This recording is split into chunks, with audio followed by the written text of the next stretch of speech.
Welcome to the Real News Network. I'm Paul Jay in Baltimore, and we're continuing our special programming for the spring-summer fundraising campaign. And in case you haven't heard me say this yet, we have a $50,000 matching grant, and if you click on the donate button, every dollar you donate will be matched until we reach $100,000. It's a critical period of fundraising for us. We hope you will support work like Lia Tarachansky's in reporting from Israel and Palestine, or Jahan Hafez reporting from Cairo, or soon David Doherty will be reporting from Bolivia and Venezuela, and of course all the work we're doing in the United States, increasingly in Canada, especially our coverage of the student struggle in Quebec. So lots of work that needs your support. Now joining us again from Tel Aviv is Lia Tarachansky, who runs our Israel-Palestine coverage. Thanks for joining us again, Lia. Thanks for having me, Paul. So as I said before, these segments are about asking questions viewers have sent in for this, and I'm going to read another question for Lia. So Iris Wall writes, Palestinian or PA Prime Minister Salam Fayyad says that his regime is short of funds. Can you please explain to me why, 20 years after the Oslo Agreement and billions in dollars in foreign aid, the Palestinian Authority has still not built modern hospitals? Or rather, why do the donor countries pour money down the PA drain without expecting even some face-saving results? And the viewer also says, how come we don't report more about all of this? So what's your take, Lia? Well, first of all, I think that the Oslo Agreement itself actually stipulated something in terms of economic independence for the Palestinians that's very important, which is, first of all donations to the Palestinian Authority have to go through Israel. And Israel uses this system in order to control the PA. So often, whenever the PA does a political move that Israel disagrees with, such as going to the UN to demand to be recognized as a state, Israel simply stops the flow of donations to the Palestinian Authority. So the Oslo Agreement has actually stipulated a lot of the systems of control that Israel exercises over the economy of the Palestinian Authority in the West Bank and the Hamas regime that controls Gaza. At the same time, what we're seeing in the Palestinian Authority is a lot of oversight by the donor countries. So I think that it's actually not true that there's no oversight. At the same time, a lot of the aid that's given to the Palestinian Authority is given with the stipulation of Salam Fayyad instituting neoliberal economic policies.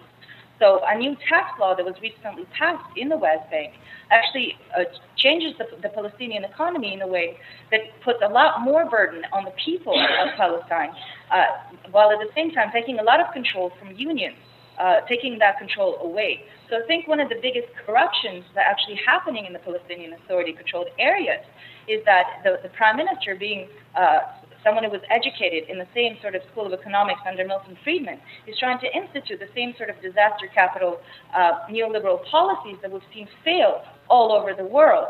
And this is happening with donor money and with donor approval. As far as corruption in the PA, a recent survey on corruption, a global survey on corruption, recently found that Israel is actually a lot more corrupt as a country than the Palestinian Authority. For example, the former Prime Minister, Ehud Olmert, is facing serious charges over a corruption scheme over some real estate in Jerusalem. The current Foreign Minister is facing very serious criminal charges that have been dragging on for 4 years, and we'll probably soon see him in court. So we haven't actually focused on Israeli or Palestinian corruption. And in terms of the level of corruption, it's actually much, much bigger inside Israel.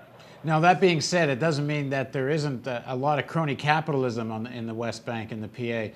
I know when we've driven around Ramallah, you see beautiful condos going up and people living in the rich sections of Ramallah rivals, I can't say Beverly Hills, but boy, they look very, very rich and wealthy. And a lot of people have made money out of the sort of, what do you call the reconstruction business or the NGO business in Ramallah, and so the viewer does have a point here to some extent, no? Certainly, and that's completely true. At the same time, this new economic class, a new class of oligarchs in the West Bank, it's not exactly a result of corruption. It's the result of neoliberal policies that created a very, very small political elite that is taking advantage of this crisis mode, this lack of real political independence in the West Bank, to institute neoliberal policies that actually take power away from the people and economic power away from the people and create economic monopolies on everything from water to cell phone companies to real estate, while at the same time bankrupting the Palestinian population. And when you look at the average wage of Palestinians in the West Bank and the average economic strength, people in Palestine are actually now poorer than they've ever been. Now, we've done a fair amount of coverage of the Hamas Fatah relationship, and recently there was another sort of signing of some kind of peace accord or agreement with Hamas and Fatah. Where is all this? And is this, if you know, when you talk to Palestinians about the sort of lack of more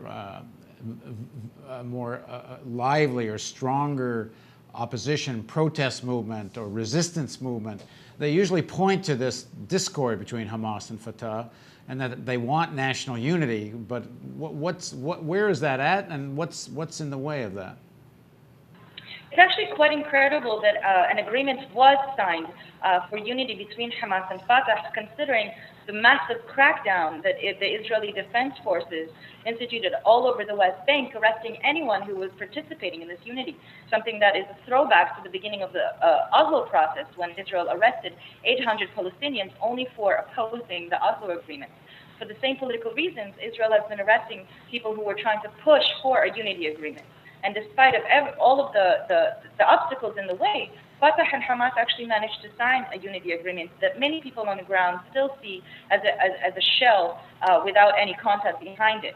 I think that the politics behind it have a lot to do with the Arab Spring and with Hamas's bankruptcy and their economic situation, having to move their headquarters from Syria to Egypt and trying to understand how to navigate in the new Middle East.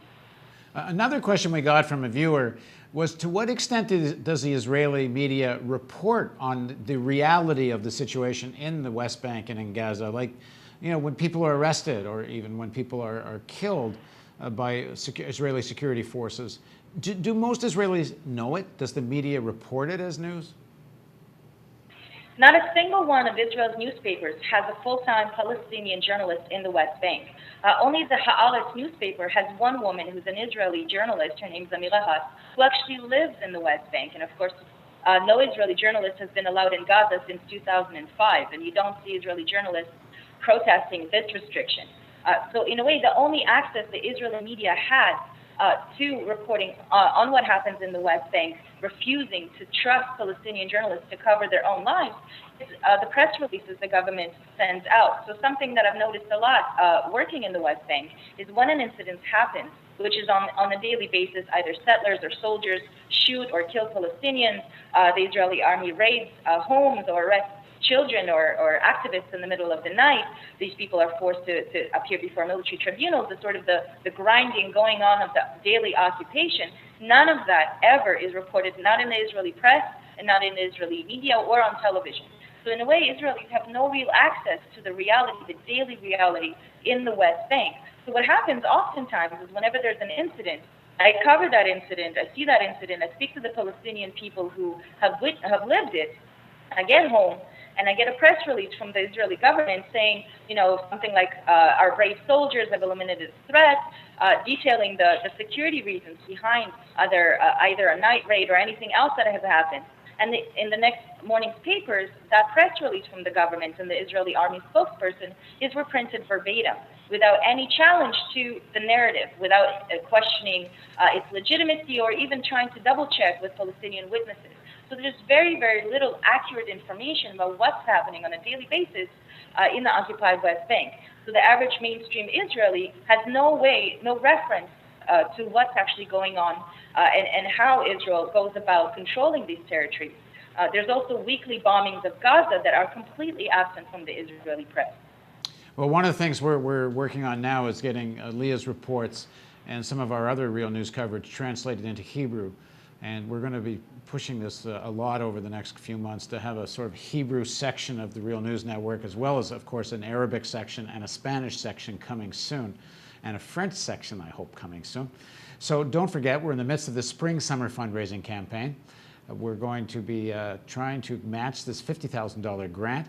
And without me blabbing on more, what would really help is if you click the donate button, because if you don't click on that right now, in this moment, unless you already have. Don't want to, perhaps you want to do it again. But if you haven't, now's a great time to get it over with. If you're thinking you might donate and you're kind of putting it off, well, now's the time to do it. Thanks for joining us on the Real News Network.